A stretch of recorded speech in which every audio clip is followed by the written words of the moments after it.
Objet, SCP-939. Classe, QT.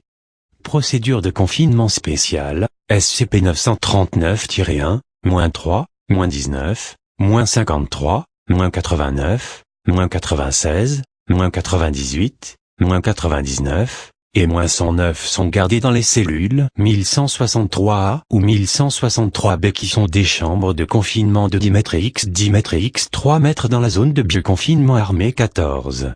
Chacune des cellules ont leurs environnements réglés et sont sous pression négative, avec des murs faits de béton armé.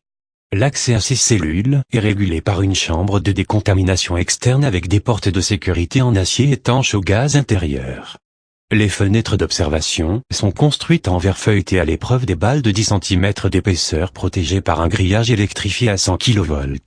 Le taux d'humidité dans l'air est maintenu à 100% et la température est maintenue à 16 degrés C. Les spécimens sont surveillés par des caméras infrarouges en toutes circonstances. Un niveau d'autorisation de niveau 4 est requis pour accéder à SCP-939, leur zone de confinement, ou leur chambre d'observation. SCP-939-101 est démembré et stocké dans des réservoirs de conservation cryogéniques qui se trouvent dans la zone de biorecherche 12. L'accès à SCP-939-101 requiert une autorisation d'au moins 2 membres du personnel de niveau 3, l'un des deux doit être présent pendant toutes les recherches et les tests. Le contenu d'un seul réservoir de SCP-939-101 peut être consulté à tout moment. La température des tissus de SCP-939-101 doit être surveillée pendant le retrait de la conservation cryogénique. Si la température des tissus excède 10 degrés C, les tissus doivent retourner dans les réservoirs correspondants et tous les tests doivent être suspendus pendant une période de 72 heures. À part si la température des tissus excède 10 degrés C, les recherches sur les tissus de SCP-939-101 peuvent continuer aussi longtemps que leurs divagations et réclamations de relâchement peuvent être tolérées. Les cellules de confinement doivent être nettoyées toutes les 2 semaines. Pendant que cela a lieu, les spécimens de SCP-939 seront transférés aux cellules adjacentes. Pendant cette période, les portes de la cellule et les fenêtres d'observation doivent être inspectées pour détecter toute trace de dommages et réparées ou remplacées en conséquence. Une mise sous sédatif lourd de tous les SCP-939 est requise avant toute interaction, incluant le transfert entre 2 cellules et les expérimentations qui peuvent avoir lieu. Voir le document dièse 939-TE4 pour les protocoles de transfert et d'expérimentation.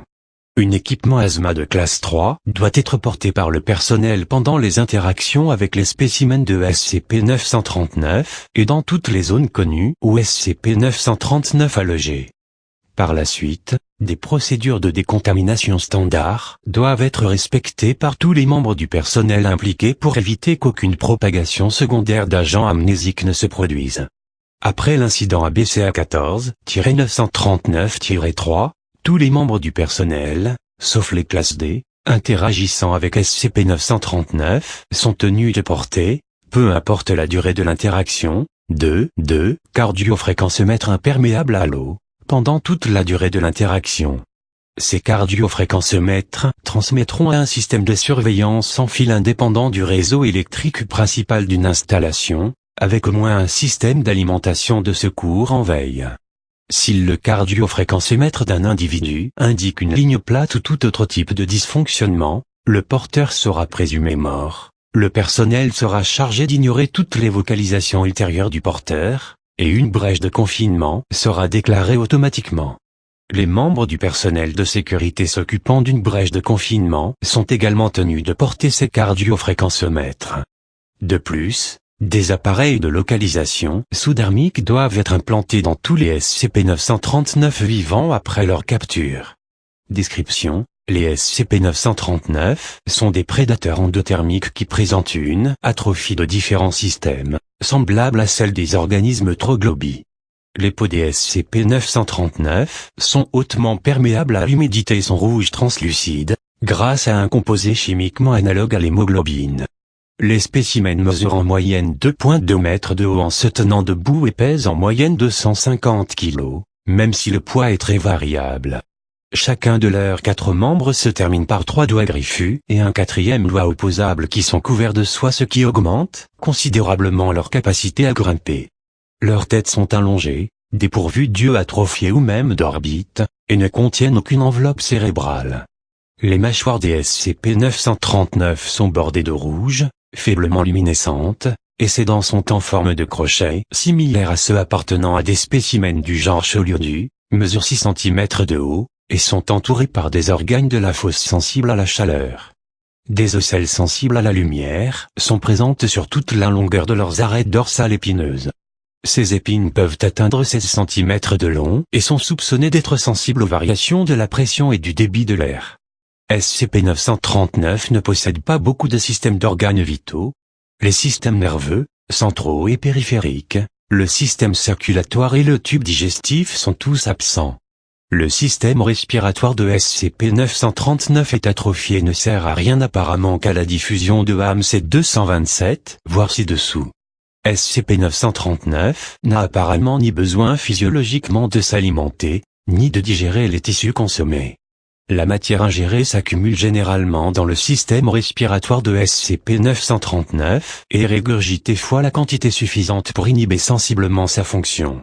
Malgré l'absence de nombreux organes vitaux, SCP-939 est capable de porter des petits vivants. Voir Addendum 10-16-1991. La principale méthode de SCP-939 pour attirer ses proies est l'imitation de la parole humaine de ses victimes antérieures, bien que l'imitation d'autres espèces et la chasse nocturne a aussi été observée.